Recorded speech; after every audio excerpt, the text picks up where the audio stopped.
Oh, good afternoon, fellow diamond painters. It's DP Crazy Lady. Uh, I said I hope you can hear me and see me. Um, it's Sunday, the 7th of December, Pearl Harbor. Uh, Seems like everybody, or some people seem to forget it. A lot of the people who, were around then are gone. Uh, but my stepdad's 103, and my mother's 91, so I suspect, they're going to remember. So anyway, I thought I would do a video today. I'm a little ticked off about a few things. Nothing you all did. Just I have a bad habit of watching some videos that maybe I shouldn't watch. Um, but it really ticks me off. Uh, I'm in the, I was in the survival mode for really basically the last, I'd say, 4 months. And the issue I had when the government shut down and they said, no more SNAP benefits. Uh, Prices have went through the roof. Um, I want to word this right, or talk about it right, because y'all are the only ones will get to talk to you about this. My daughter already knows about it. We are on agreement. We are in agreement about, you know, these issues. Uh, the work issues that they want to invoke now and stuff. Okay, fine. I'm 74 years old. Of course, I meet the threshold of not going to work and have a disability. All right. My daughter's 42, but she has a disability. Well, a few, but her seizures and her ADHD. Now, whether they're going to make her work, I don't know. We haven't heard anything, so we don't know anything. And as far as the reevaluation goes, the wrong information that the government keeps feeding people, no, you don't have to run out and reapply immediately. Each state has their own uh, applications that you have to do, the reevaluations you do. Some do it every 3 months, some do it every 6 months, some do it once a year. I'm under the understanding, too, that if you reach a certain age in your 70s, sometimes the states will go 2 years before they make you reapply. They figure, where you going? You're 70 some years old. You're not going to be going to work. You have a disability. Why reevaluate you? What extra income are you going to be getting? Um, what really ticks me off is I hear these people complain. And I'm sure there's some out there you know, even within my speaking things that believe that, oh, they're paying tax dollars for, high tax dollars for these people to live high off the hog, high on the hog or whatever on, oh, this food stamp and this buying steaks and lobster and shrimp and yada yada yada. The last time I had crab legs, which that's one they keep mentioning, was 25 years ago. Uh, my daughter and I did it one time that year. I forget what we were celebrating. And we eliminated a different kind of meal so that we could do that and did without something else just to have that one day, that one meal 25 years ago. What I am not liking is going into the store now with my EBT card and feeling I'm going to be attacked. I've heard several people make comments. I won't repeat what the comments have been. Um, everybody thinks you got, yeah, there might be some out there that are cheating the system. And I honestly believe that you keep having kids and having kids and having kids, there's a limit here. But there's only a max of SNAP benefits you can get. I don't care if some people tell you they got 3,000, they got 4,000, they got 22,000, whatever the heck they're talking about. There is a limit. Doesn't matter how many kids you have. Doesn't matter, there is a limit. And that bothers me. The other thing that bothers me is, and I will be perfectly honest with you, I get $173 a month on my EBT card. Now, I want to challenge any of you, to take that $173, shop for the month, and I want to see you eat 3 healthy meals per day. And if you're a diabetic, you have to watch what you buy with carbs. You have to watch what you buy that contains the sugar. You have to watch how much protein is in it, because you need the protein. So, let me tell you, if you don't already know or realize, that healthier foods are more expensive. And $173 won't buy it. Now, last year, I was fine. Prices were reasonable.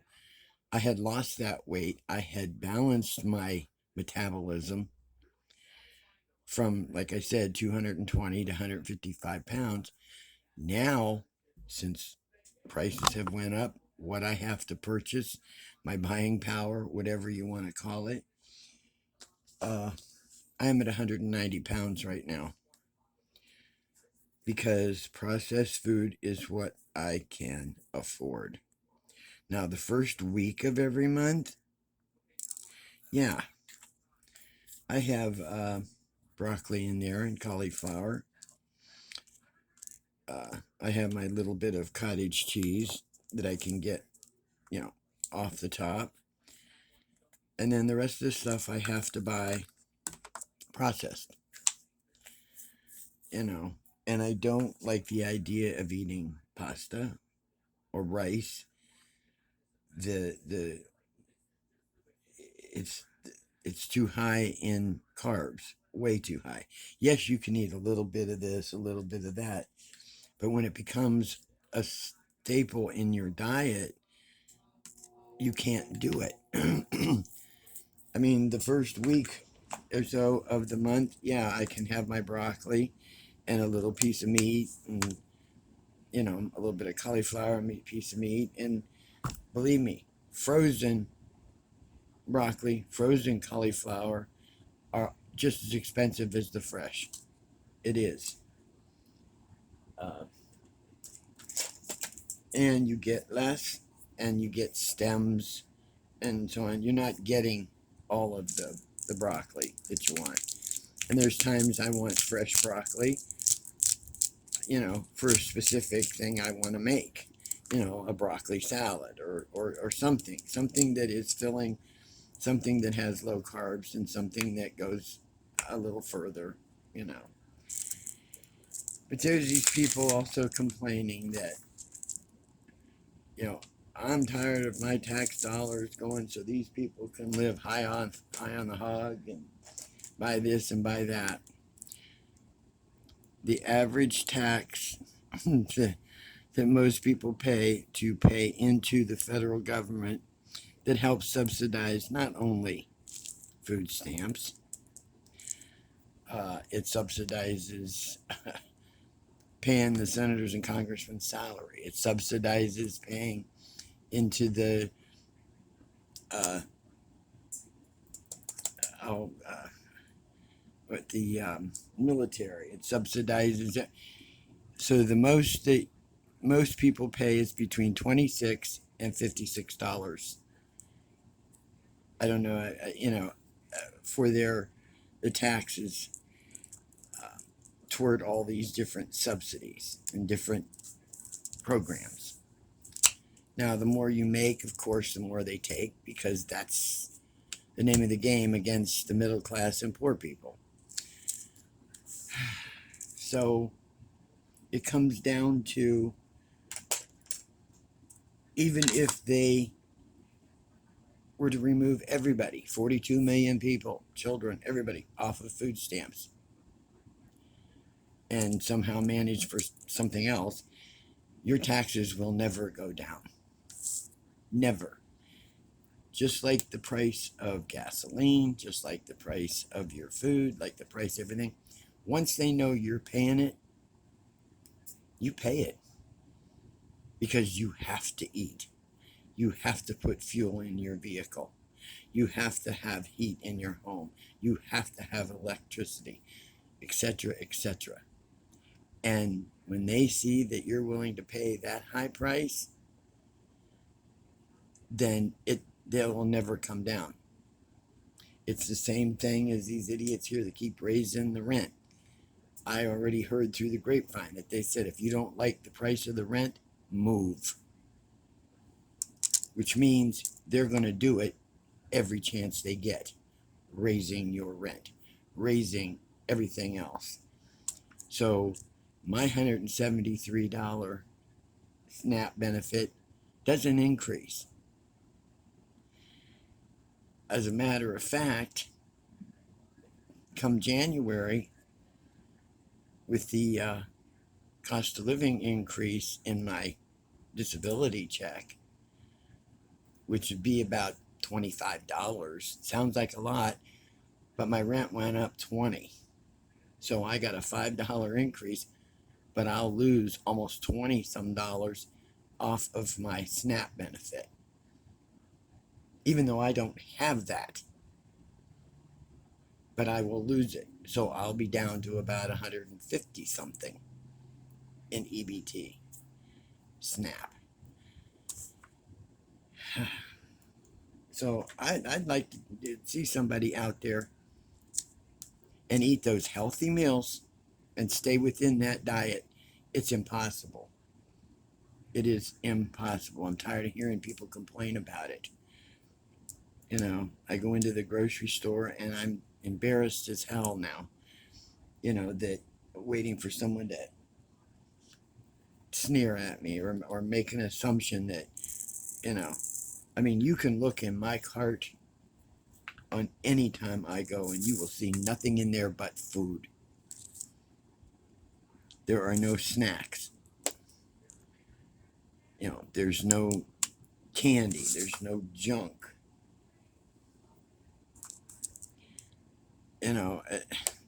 It's like, but still, and my cart is never full. I mean, it used to be when prices were more reasonable. I had not maybe a full cart, but I had, something to carry in the house and make me work for it, but now it's like nothing. I mean, if they want to take away snacks and sodas, hey, fine. Doesn't bother me in the least. I don't buy them. It makes no difference to me.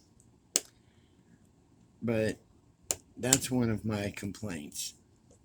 That's part of my survival mode. Then I will tell you a few other things that might interest you. It might have been mentioned, you might have heard it. I don't know if Queen Bee DP had said anything. But my furnace had broken down. And as of the 25th of November, I had no heat.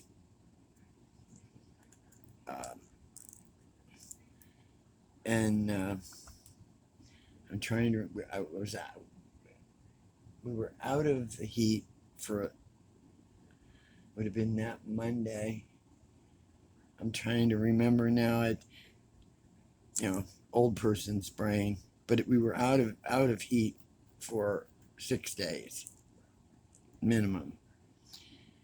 And the temperatures dropped.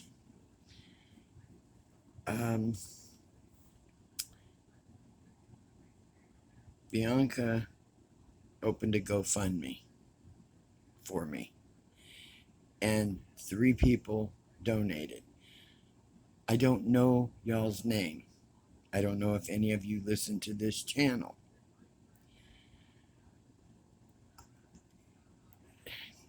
You are the reason for my survival.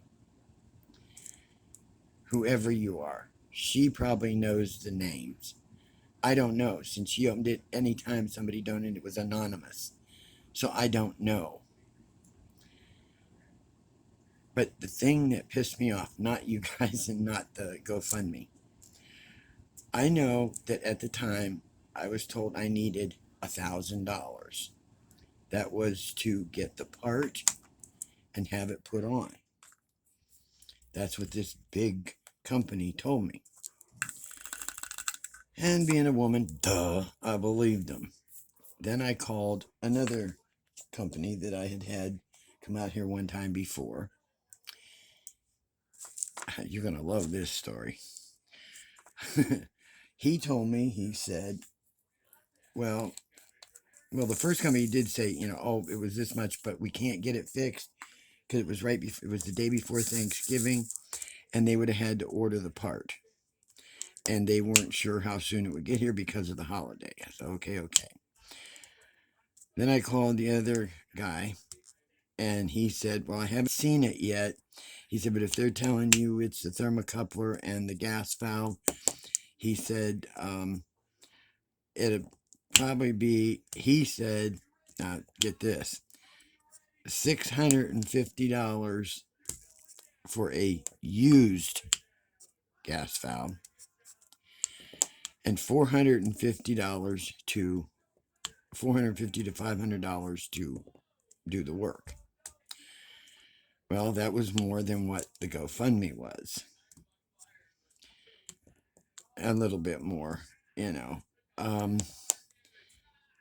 I said, because the GoFundMe also takes a percentage before they give you anything. I forget what their percentage is, 2.9% or whatever it is.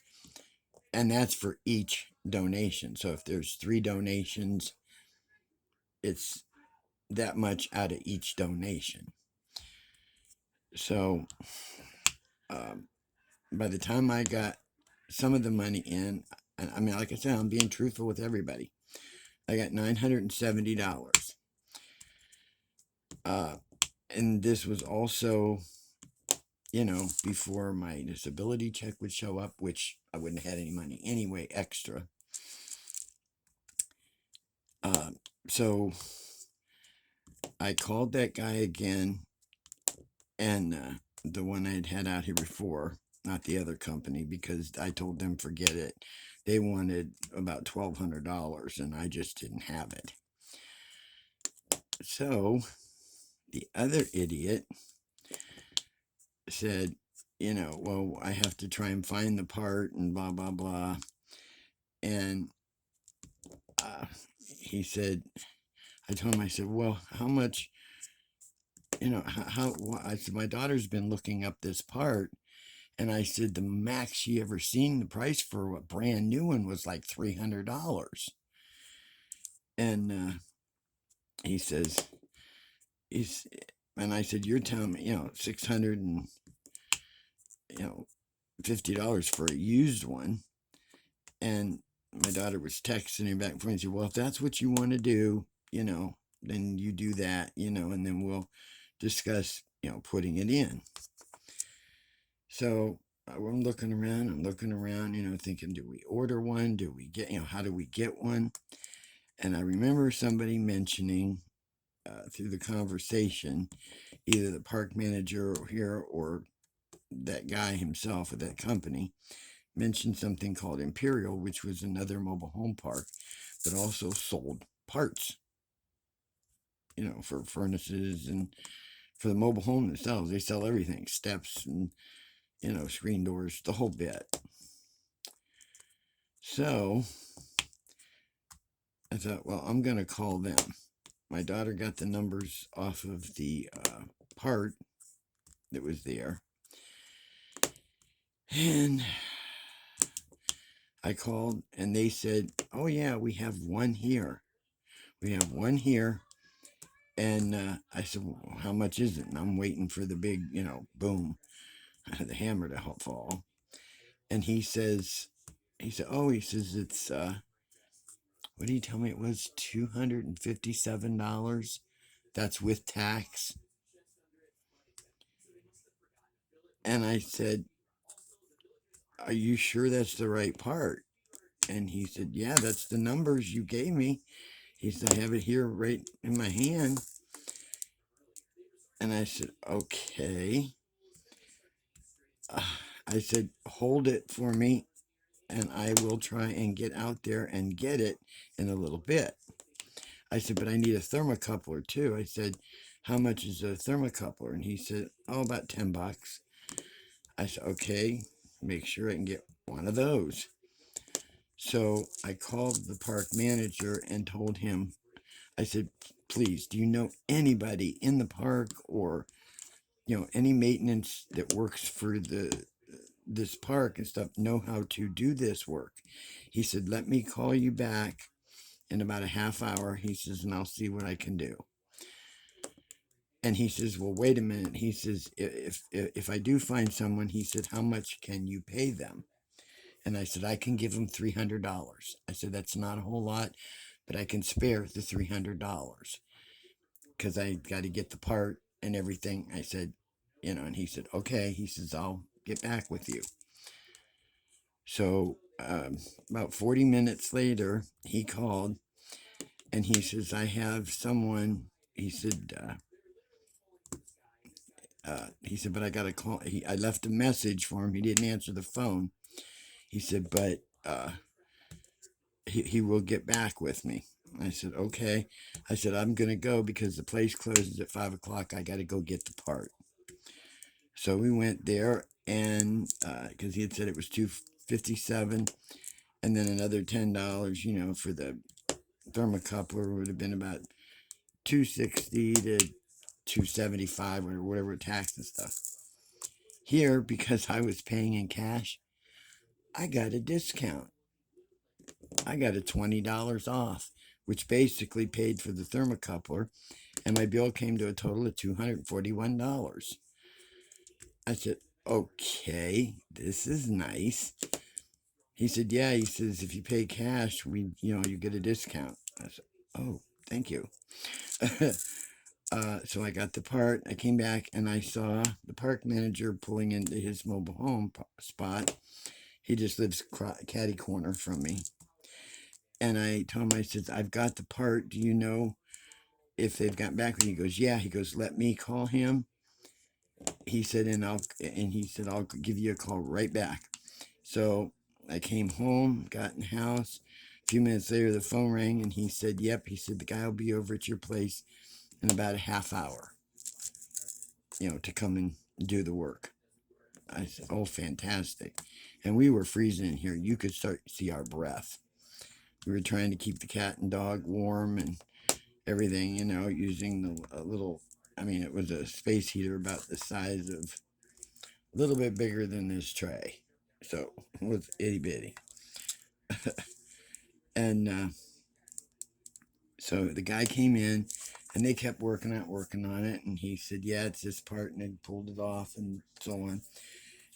And it was funny because they were here for a while. They BS'd with us. And apparently the guy, and I should have known him, I should have recognized him, the guy that does the maintenance. So he brought his dad down with him because his dad does the work all the time. And the kid or the guy, he's still learning other things on different stuff, but he knows how to do, I'd say 99% of, the jobs. He just is learning on different furnaces and stuff like that. And they kept sitting there trying to figure out why it wouldn't light after they got everything hooked up. He kept having me turn the thermostat on and it would just run and no heat. So he said, you know what? he says, I don't like, the old man says, I don't like uh, YouTube particularly. He said, because I don't like cell phones.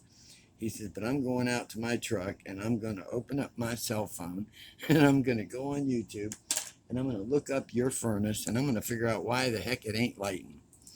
So a few minutes later, he came in. He goes, boy, am I stupid. He said, uh, don't turn the furnace on. Don't try to turn the thermostat on while you do this. We have to set it first, light it, and then hold the button for about 30 seconds, let go. He said, it'll it'll click, it'll light up, turn the thermostat on, and your heat is good to go. He says, man, he says, that's the first time I ever had a furnace get me. He said, this one got me. Uh, so he did that, let it, you should have seen that thing light up. And it took at least 24 hours or so for my mobile home to finally warm up because it had been without heat for almost a week. And it was nice. Oh my God. And what I ended up doing was I ended up giving them an extra 50 because they were here for a while. And but what I was saying is the younger guy, I should have recognized him. He lives right up by the office on the other side of where the office is. And he does a lot of maintenance around here. And he said next summer, he said, let him know when I wanted him to come down and he would get under my mobile home and see what's wrong with my heating ducts. So I got to try and save up between now and then, which this is the part I'm coming to. And I know this is a longer video. I'm sorry. But the point I'm coming to is I had $378 left because I thought I'm going to hang on to that because there's other maintenance that I need done here and I can hang on to it and, maybe add to it between now and next summer and get some of these things fixed that have been needing it badly. And someone else had donated, the first one was 1,000, the last two people donated some money. And so when it jumped into my bank, it was like $145 total or something like that. I grabbed it out of the bank and added it into that 378 or 368. I'm sorry, 368. Like I said, I'm telling the truth. And I thought, okay, I've got some other work that needs to be done.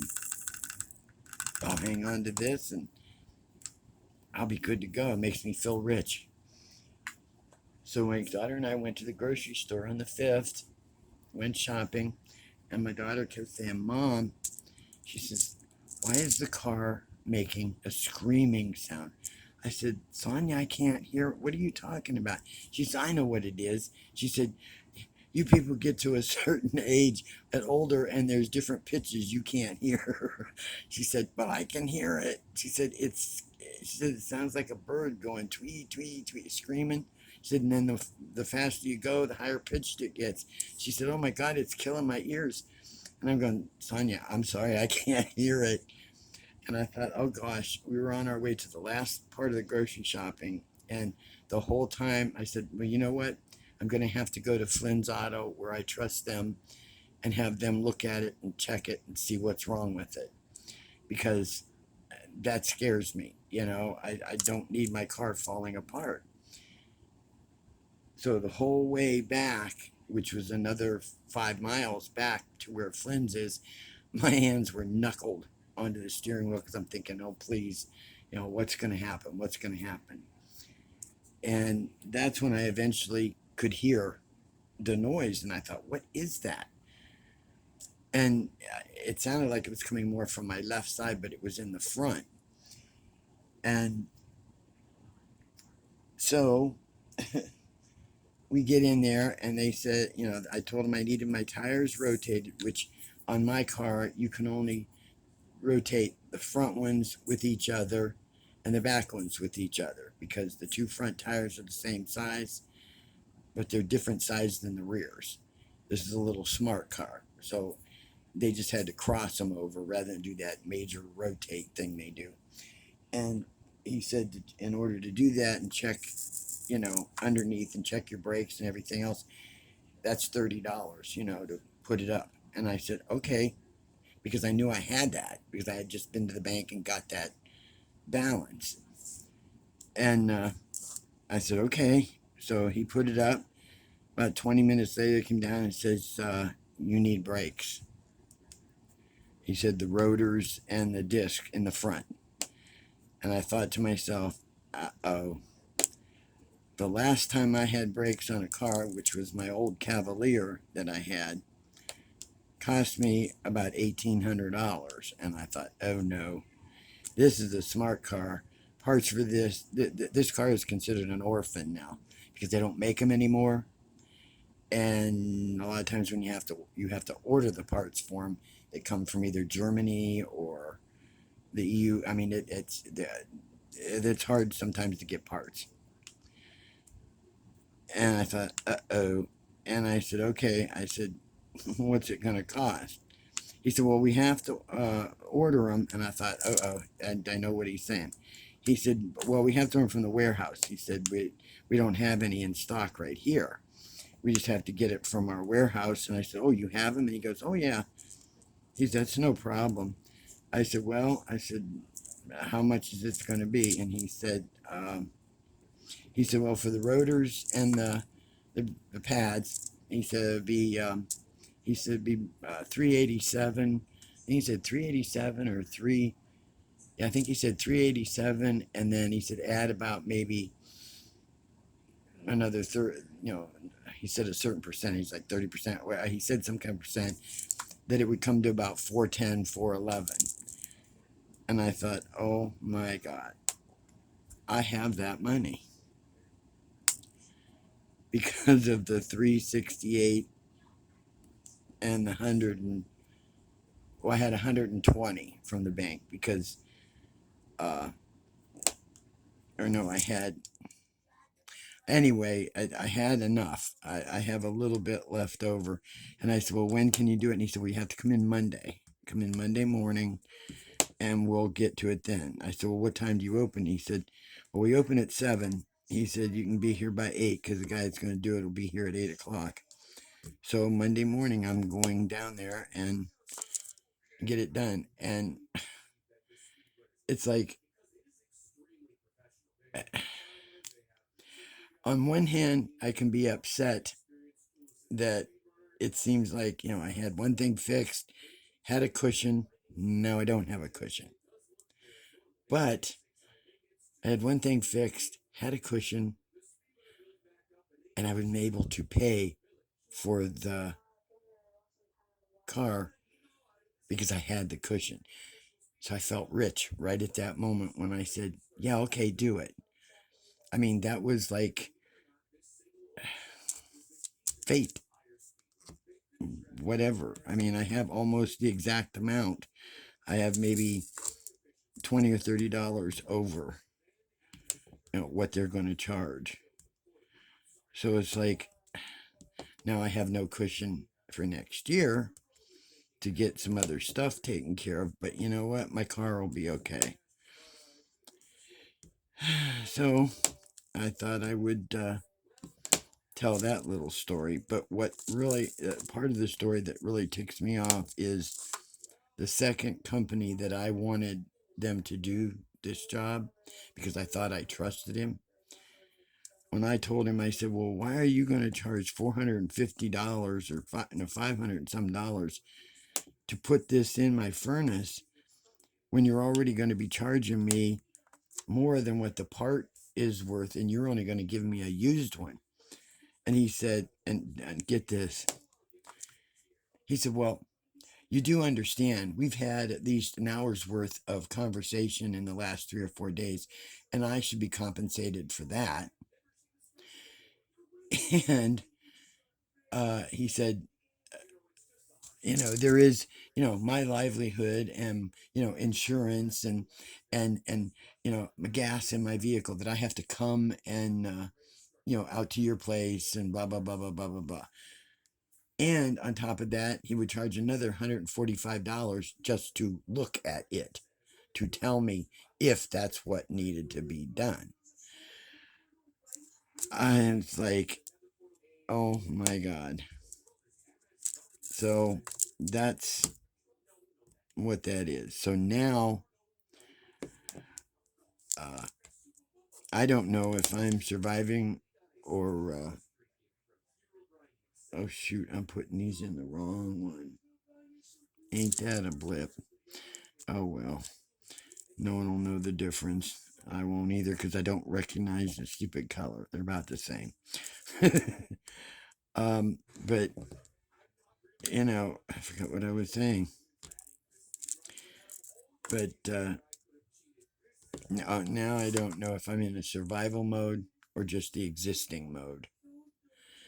And existing to me is, waking up every day, hoping that nothing else collapses,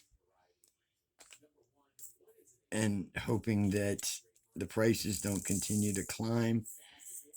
That it just, that's the existence. And I think a lot of us are in that existence mode. I don't care what anybody says. Surviving means you're able to at least cover most of what happens. Existing means you're just going through the motions. And that's basically what I do every day. I go through the motions. I wake up and say, okay, thank you, I woke up. Um, and if I make it through the day without anything major happening, I say thank you, you know, for not making today a catastrophe. But it's coming. You can see the writing on the wall that things are going to get worse next year. So, uh, those of you who can prepare, prepare. I mean, during the shutdown, I hit I don't know how many food banks. And with that food, I not only fed my daughter and I fed the neighbor 2 or 3 mobile homes over from me because number one, she can't cook. Poor lady. She she gets food stamps and stuff at very little. And what she buys is stuff she can just like heat up in her microwave or something. So I fed her. The neighbor that is directly across from me on the other side, across the street, there's 3 of them over there. I fed them. And there was another lady in the park who could do some cooking and stuff. So I gave her food because nobody should go without. And if I had it, I shared it. That's what you do. So for that month of no SNAP until we got our a little partial of amount, uh, I helped every way I could, but I hit a food bank at least once a week. Uh, Mostly all canned stuff. Every once in a while, a little bit of fresh something that they might have had. But soups and stews and, whether meatless or whatever, went a long way. And lentil soup was really good. So, well, all right. I think I've babbled enough. Oh my gosh, we're coming up to 40 minutes, and I'm sorry. I apologize. But I wanted to get this out of the way. I wanted to say what I needed to say. Okay, and this is the same thing I've been working on for a year because I started it sometime the beginning of the year or end of it. I don't even remember. But it is the 3 gnomes standing outside a picture window in a winter scene. And 24 colors. It's around and it's huge. It's a 40 by 70. So we'll get to it later. So I want to get off here so I can get this uploaded and you have something to watch. Hopefully, like I said, you can hear me. And thank you all. You're all important to my survival. big time. Thank you all. Yeah, and thanks. Love you all. DP Crazy Lady. She's out.